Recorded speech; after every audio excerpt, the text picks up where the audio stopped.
Jaxson Dart is the key to unlocking this Kentucky Wildcats defense that is better than their record indicates.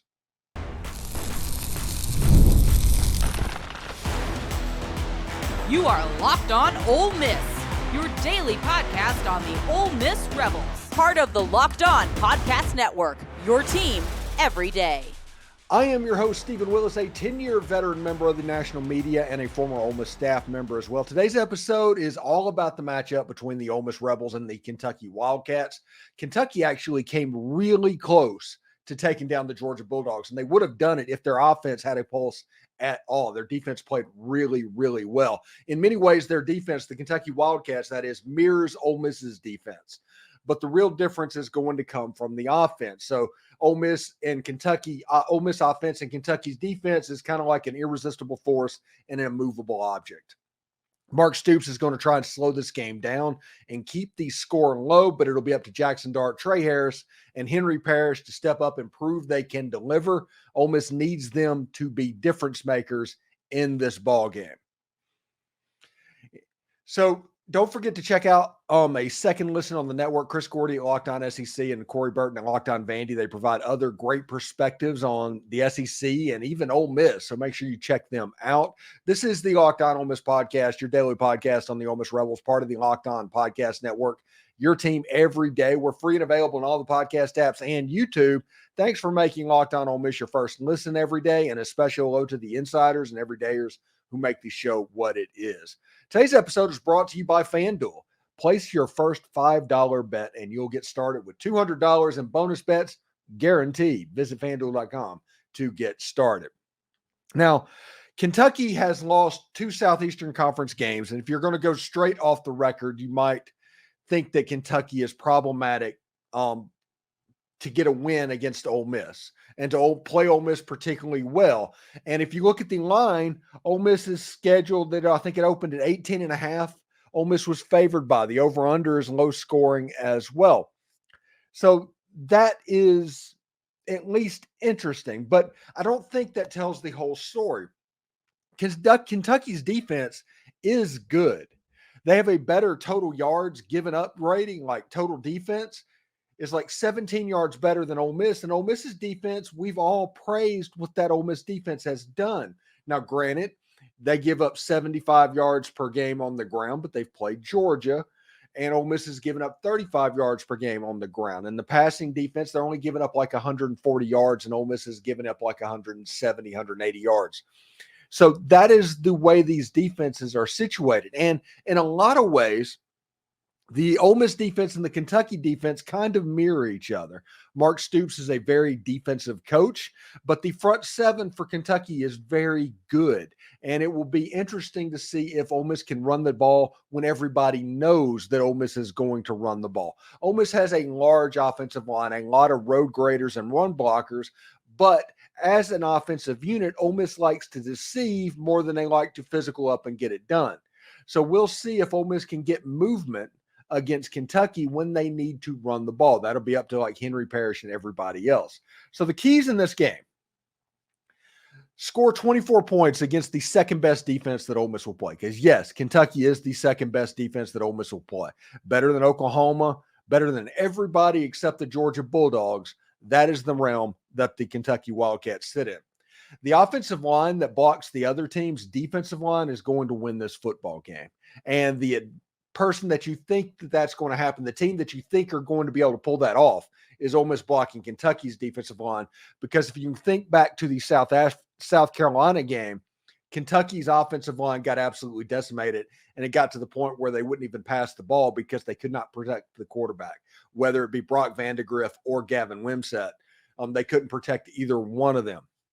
Now, number 3, Kentucky's not a particularly good offensive team right now, but that isn't due to the personnel. So don't go completely off of the numbers, because Dane Key is averaging nearly 20 yards per catch for the Kentucky Wildcats. We all know what Barryon Brown can do at wide receiver. Now, they might not be at the level they were a year ago running the football when they had Ray Davis, but they still want to do it. They're only averaging about a total of about 300 yards per game offensively. So if you look at the statistics, you can see that they are kind of offensively challenged at the moment.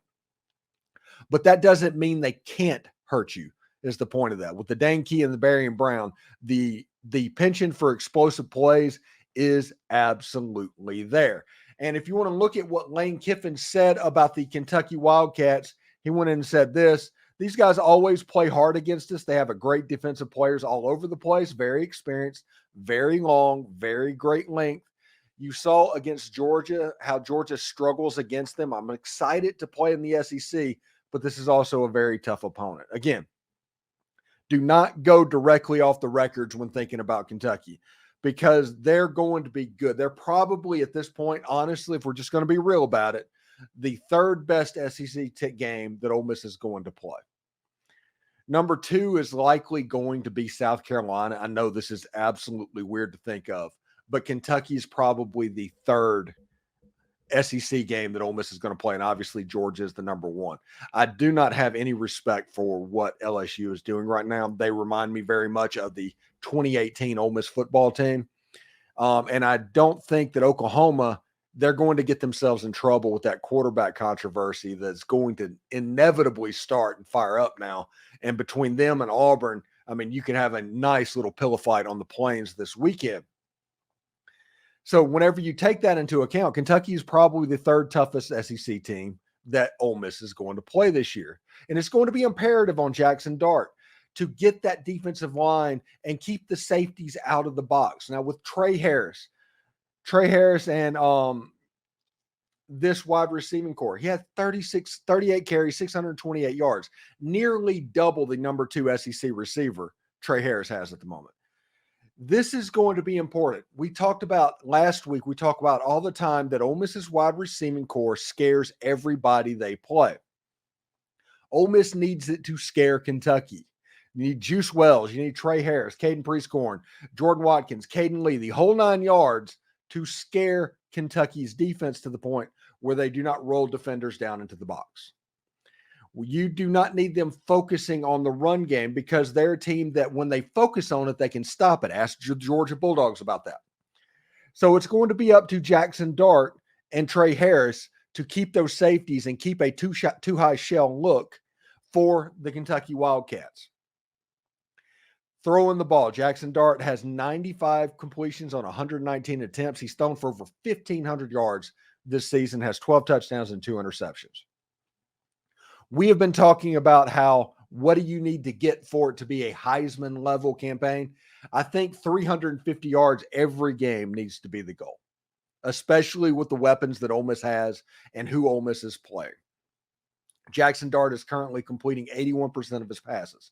If he does not have the Kentucky defensive backs' attention, they're never going to give attention to the pass game, and they're going to be 100% stop the run first. But the best chance for Ole Miss to be explosive and to blow past that 24 number will be Jaxson Dart forcing the defense to respect the pass more than they respect the run. And it will also, whenever you get those light boxes, it's going to be imperative for Henry Parrish and the Ole Miss Rebels to basically go against light boxes very well. He's got 57 carries, 427 yards, and 7 touchdowns this season. Henry Parrish has done a great job. To put this in perspective, that's about a game and a half worth of offense right there for the Kentucky Wildcats. So whenever you get those light boxes that Jaxson Dart and Trey Harris and those guys make happen because of how explosive they can be, you need to take advantage of them. And if you can do that, all of a sudden the game turns into a little bit of a ping pong match. And if you can get the game to the point where Kentucky's offense absolutely has to do something against this Ole Miss defense, that is a winning proposition, and you probably easily cover the line. What you don't want is Mark Stoops to muck up the game like he did against the Georgia Bulldogs. You want what happened against South Carolina to happen in this ballgame, and we're going to talk about that in the next segment. But real quick, I do want to let everybody know, okay, last week I did a little test, and I'm annoying to people that advertise on my show and stuff like that, but I am consistently trying to find weaknesses and glitches, especially whenever I'm putting my name to something. So last Wednesday, I decided to surprise order. I did not tell Scott from College Corner about this SIP shirt. He knew nothing about it. After it was ordered and everything was set up, I did let Scott know that I did it. Scott let me know when it shipped. And if it wasn't for the UPS, United States Postal Service, being slow, it would have made it here in time for the game on Saturday. This was not a Scott problem. I always talk about them doing lightning fast shipping to somebody in Central Florida. They did that. And this shirt, fantastic. Thank you very much, College Corner, for it. I do love these SIP shirts. But yes, I am annoying whenever you sponsor my show and I put my name to it, because I do want to make sure it is exactly what I'm saying it is, and it is lightning fast. That's collegecornerstore.com. And with this being a stripe out, you don't know if you're a powder section or a red section, look that up. And if you're wrong, go on over to the College Corner store on 6th Avenue, and they will hook you up as well. So it should be pretty interesting. All right. Thank you very much for making the Locked On Ole Miss podcast your first listen of the day. Can you exploit the Kentucky offense the same way that South Carolina did? Tune in to find out if the Rebels can seize the opportunity to keep their momentum going. All of the analysis things coming up on Locked On Ole Miss. Hey, it's Steven Willis here, and let me tell you, when I've got a long to-do list or a big project ahead, I always grab a 5-hour energy shot. Whether it's tackling DIY projects, that's easy for you to say, at home, or getting ready for a workout, 5-hour energy gives me the boost I need to get it all done. It's become my go-to, especially when the day feels endless and I need that extra push to stay focused and alert.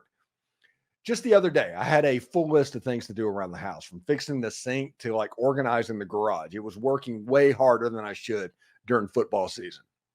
You know how it is. The list seems to grow longer each and every time you look at it. So before diving in, I took a 5-hour energy shot, took a deep breath, and it gave me exactly what I needed to power through every task on this list. If you're like me, always juggling a bunch of projects, don't forget to pick up that 5-hour energy shot along with your supplies. With zero sugar and a convenient portable size, 5-hour energy is the perfect pick me up. And whether you're into flavors, like their website has tons of options like watermelon, tropical burst, and grape, you name it. You can even build your own 12 or 24 pack and have it delivered right to your door. Trust me, there is a flavor for everyone. So head on over to $5energy.com. That's the number 5hourenergy.com, and use my promo code LOCKEDONCFB. That's all one word, to get 20% off your order. But hurry, this offer is only valid until September 30th. That's basically this week, I think. And it can't be combined with other promotions. Don't wait. Go to 5hourenergy.com today and fuel up. So really interesting stuff. In the South Carolina game that Kentucky lost at home at Kroger Field a couple of weeks back, I think it was about 3 weeks back at this point, South Carolina was able to just decimate this Kentucky offensive line, getting after the quarterback. Now, a lot of that was Dylan Stewart, the 5-star freshman end out of South Carolina, kind of coming on like Harold Perkins did 2 years ago. Oh, and thoughts and prayers go out to Harold Perkins, who tore his ACL over the weekend.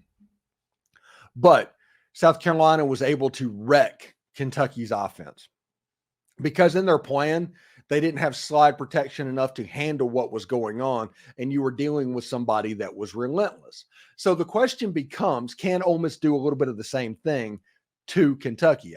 Is Ole Miss's defensive line better than South Carolina's? I think it is. I think Princely Amuelua is better than anybody that South Carolina has. I think Walter Nolan is better than anybody South Carolina has. I think J.J. Pegues is probably better than anybody South Carolina has. So the question becomes, can they disrupt the game? Can they be the game wreckers that South Carolina was in that ball game? Now, like I said, a lot of it could be the fact that Kentucky just wasn't prepared for something like that to happen, where there were players that they were thought was okay, that in their second game was able to kind of get off a little bit. We'll see if Princely Amuelua can attack those ends, if Suntarine Perkins can be a menace on the outside. Can you force Brock Vandagriff and Kentucky into obvious passing situations, lock down Dane Key, because the formula is there now for teams to attack this defense, and that is just throwing jump balls and hoping you get the flag. It's become the emergency play to where you just drop back 2 steps, duck and chuck, and hope that you get a flag on the play.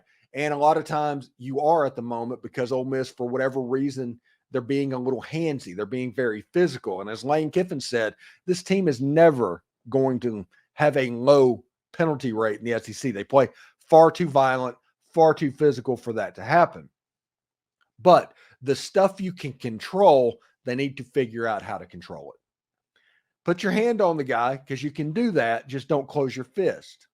If you can do that to where you don't grab jersey, maybe you'll be in a good shape. But if it becomes the defensive version of what was offensive holding a year ago, that is problematic and will hurt Ole Miss in a playoff type run moving forward. So I expect Brock Vandagriff and Dane Key and Barryon Brown and Jamori Macklin, that's Jeremy Macklin's little brother or cousin or something like that, to play a role to where they attack the secondary. It is going to be of the most paramount ability that Brock Vandagriff or Gavin Wimsatt or whoever's playing quarterback for the Kentucky Wildcats, eyes come off the receiver and they're looking at the rush. If Ole Miss can make that happen, that is a major advantage. And with all of a sudden Ole Miss being a stadium that holds over 67,000 people and likely over 68,000 people this weekend, the noise level is going to be high at a level that it hasn't been in Vaught-Hemingway ever. So we'll see. This is going to be the first time that students get juiced when the game gets kicked off. This is going to be the first time that they're ready to go. When you see the tweets coming out of the Manning Center this week, it's different this week. They are acknowledging it's different this week. And all of that can lead to this team being really jacked up and ready to go. Again, Kentucky plays really good defense. And no matter what happens on the opening kickoff, I expect Ole Miss to receive and Kentucky to kick off. Because if Kentucky wins the toss, they're deferring. And if Ole Miss wins the toss, they're taking the ball. So count on Ole Miss to get the ball first. So it's going to be imperative on that first drive to set the tone. You do not want the slog. Because the way these games have been setting up for Ole Miss over the last 3 weeks, I'm just going to say 3 weeks, because you can't really count that Furman game, is the first quarter, Ole Miss comes out lightning fast to the point where the game is basically over. Nobody likes to hear you say the game is over, but when it's 20-0 at the end of the first quarter, the game is over. Because the other team has to really raise their game to get there, and they need to hope you continue to stay in the funk you're in. But the second quarter, Ole Miss goes into a funk, and they have the last 2 or 3 weeks to where they just kind of settle down a little bit. And during that time, Georgia Southern scored a touchdown on a trick play. It wasn't a situation where they beat Ole Miss or a bust or anything like that. It was a halfback pass. It was a trick play. Ole Miss got. That's fine. So it is important to come off of that. MTSU, Wake Forest, they all had second quarter runs, and make sure you can get through it into the third quarter. Ole Miss has been mature enough to handle those runs, but you can't allow Kentucky early in the first quarter to extend that run. You can't allow a middle of the fourth quarter game. You can't allow Kentucky to feel like they're about to pull off an upset against a top 5 team. That is important because they're coming in to fight. And we all saw a week ago when Vandy should have beat Missouri on their home field, even though Missouri was 6th in the country. Missouri had to go to double overtime to beat Vanderbilt. Kentucky is better than Vanderbilt, potentially. Not 100% sure on that, but potentially. The dogfight potential is there. That's all my point. And the reason it's there is because Kentucky is better on offense than their statistics are indicating at this point. Yeah, Brock Vandagriff, he's a former 5-star quarterback, transfer from the Georgia Bulldogs. Now, does he have flaws? Obviously, he's not playing quarterback at Georgia, and he's at Kentucky now. But he's there. He's still a first-year starter. He's going to get more comfortable as the year goes on. With that Barryon Brown and Dane Key, that's some guys that can hurt you. They can make you feel Kentucky's offense. And running the ball, they're not quite where they were. Like I said, Ray Davis was a little bit better running back. I'm not trying to pronounce that running back's name, but he's currently averaging about 4.3 yards per carry as a part of the 300 total yards in the game. So right now, Kentucky, they have a bad offense with good players. The Rebels need to keep it that way if they want to dominate this matchup and continue to march towards the playoffs. Can Ole Miss take advantage and keep Kentucky struggling? Find out coming up next. Hey, NFL fans, you can start the new season with a big return on FanDuel. It's America's #1 sportsbook. It is the place to bet on which side of Ole Miss being 18.5-point favorites over the Kentucky Wildcats for Saturday's game. Or maybe you want to bet on the over-under, which is right now at 51.5 points. You know, Ole Miss would have hit that line by themselves in 3 of their 4 games. So whenever you have a hunch, kind of like I just had a hunch in the middle of the game, you can check out the latest stats, view live play-by-play, and so much more on the same page where you place your bets. And they'll start you off with $200 in bonus bets guaranteed when you place your first $5 bet. That's FanDuel.com. So Kentucky is a team that is better personnel-wise than their statistics indicate offensively. Right now, this is an offensively challenged football team. Brock Vandagriff's a good player. Like I said, a 5-star player that transferred from the Georgia Bulldogs. Dane Key and Barryon Brown and Jamori Macklin, very good players out wide for Kentucky's offense. With that defense now, they have to call the offense in ways to protect that defense. So in a lot of ways, Mark Stoops wants to make the game a slog. He wants to make the game low scoring. Now, it's not Iowa levels, although Mark Stoops went to Iowa, by the way. It's at a level, though, where the defense gets the advantage. And Mark Stoops is a defensive guy. And he's done a fantastic job at Kentucky. He was going to get the Texas A&M job until there was a revolt about boosters because they wanted a Texas A&M guy if it wasn't going to be a name. So they ended up getting Mike Elko. But Mark Stoops is a really good football coach, and he's really good and really sound at putting in his thing and just kind of chipping away at what's going on. So it will be important for Ole Miss to play from the lead. You do not want to fall behind this team because of the clock that they can drain and the way they can play the game. And they want to force you to do things that maybe you don't want to do because their defense is in position to take advantage of that. But Dane Key, Barryon Brown, really good football players that if Ole Miss lets it happen, they could be a problem come Saturday. So one of the keys in the game is taking care of the Florida or the Kentucky offensive players that are such a threat on the outside. Now, before we get out of here, we want to talk about the latest power rankings from Locked On SEC. Just put them out today. Number 1, Tennessee, number 1 in the SEC, Tennessee is, it was one of the podcasts. I do not know which one. It's not that I'm trying to play favorites or anything. They said Tennessee is wish casting. You heard that word, wish casting. That's exactly what they're doing. The media wants Tennessee to be exactly what Ole Miss is at the moment. Texas is playing absolutely fantastic, although Arch Manning did not play well, particularly on Saturday. You're not going to have a quarterback controversy, it seems. Ole Miss is 3rd.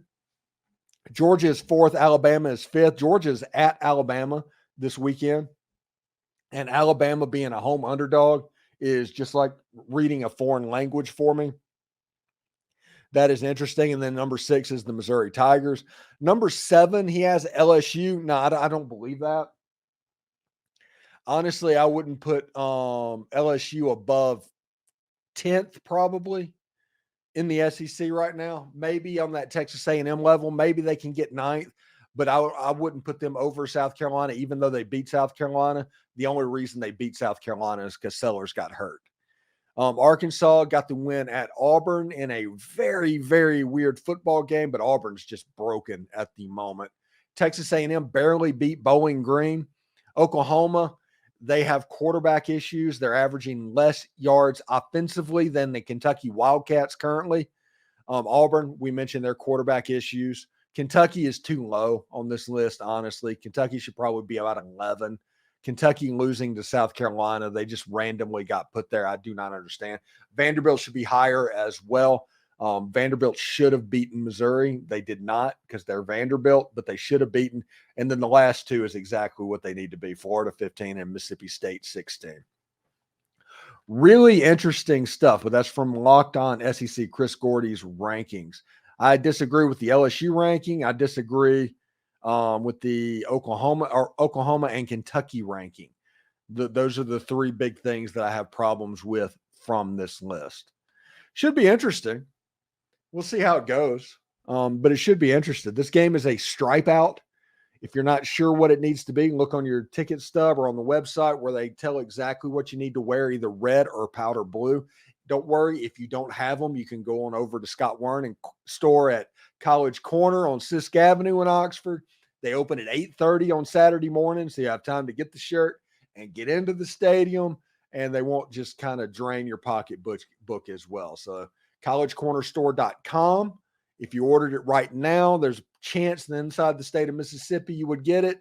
If not, you probably need to get it in the store. But I ordered this last Wednesday, and it would have been here on Saturday if not for the Postal Service. Postal Service delayed it to Monday morning. So is what it is. But those are the keys to defeating the Kentucky Wildcats. Let's look at them one more time. You need to score more than 24 points. That's kind of the magic number in this football game. This is the second best defense that Ole Miss will play, right behind the Georgia Bulldogs. This is a team that if they had an offense would have beaten the Georgia Bulldogs, and if they had guts, they'd have gone for it on that fourth down. But the offensive line that also, number two, but blocks the other team's offensive line is going to win the game. Can Ole Miss make Kentucky's offensive line look like they did against the South Carolina Gamecocks? This will be the first true road game, I believe, for the Kentucky Wildcats as well. They lost to Georgia and South Carolina at home. So Kentucky on the road, we'll see exactly how they handle that.